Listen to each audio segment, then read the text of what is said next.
We make it way too easy to vote in America, and many people do so without having a stake in the game, which I think is absolutely necessary.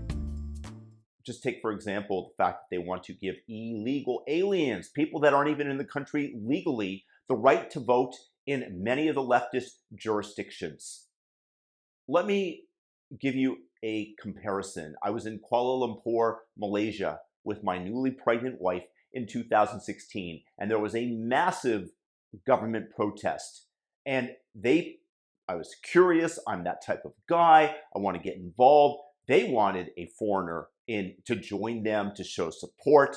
I don't look like most Malaysians. And they gave me one of their yellow t-shirts. And my wife was with great concern because not long after, violence broke out.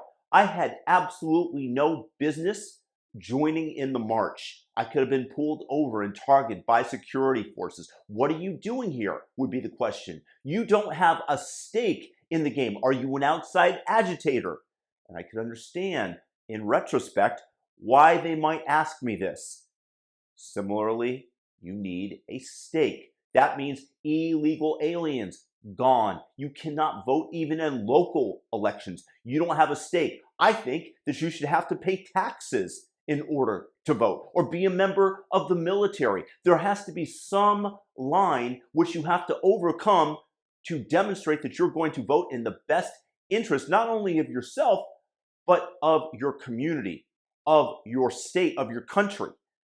I truly believe that. I don't think that somebody who's out on the street, who is a vagrant, should be voting. Their vote is not worth as much as somebody who knows about the issues, somebody that can be easily bribed with beer, which brings me to mail-in voting. This should be absolutely eliminated. This destroys the faith that we have in our institutions, in our elections. I don't know. Do you not think that even if it is legitimate, that we have our questions about it, when there are delays still in Arizona and Nevada that the elections there won't be completed until next week, when Florida and other states get it right away because their system is better and we can't model such a system?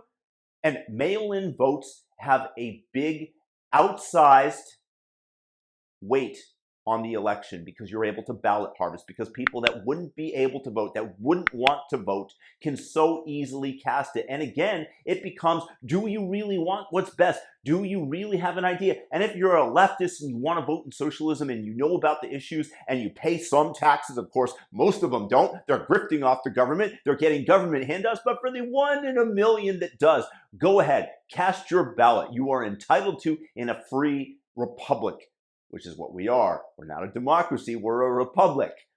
But don't tell me that the vote of a homeless vagrant that somebody bribed with a beer to give them their election envelope signed has the same weight as you out there who's watching.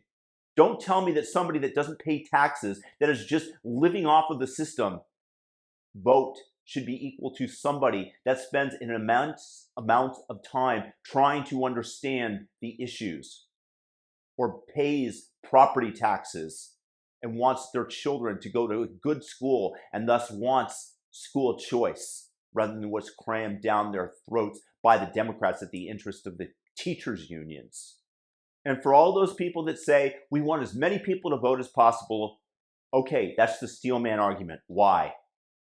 You want those low information voters voting? Not if they were voting Republican. The problem is that most low information voters are going to vote Democrat because they're promised handouts, because they're promised that their lives are going to be made easier by the government, and thus the government grows and grows and grows until it suffocates private industry and the entrepreneurial spirit, which is what you're seeing in California. Many of the businesses that helped create the state are leaving. Hewlett-Packard, Oracle, Tesla, big names like Joe Rogan and Ben Shapiro, gone out of the state as they raise taxes and the quality of life there decreases because, hey, it's a sanctuary state. We want to give illegal aliens the right to vote. Hey, illegal aliens, David DePape, the guy that hit poor Paul Pelosi over the head with a hammer, was an illegal alien from Canada here, allowed to stay and reside in the sanctuary state.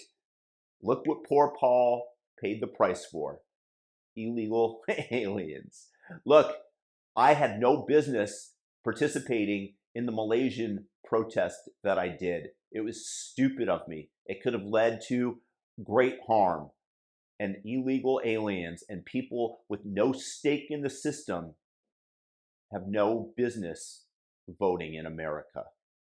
And it's just come to our senses, because the faith in our institutions, as I stated, is being destroyed.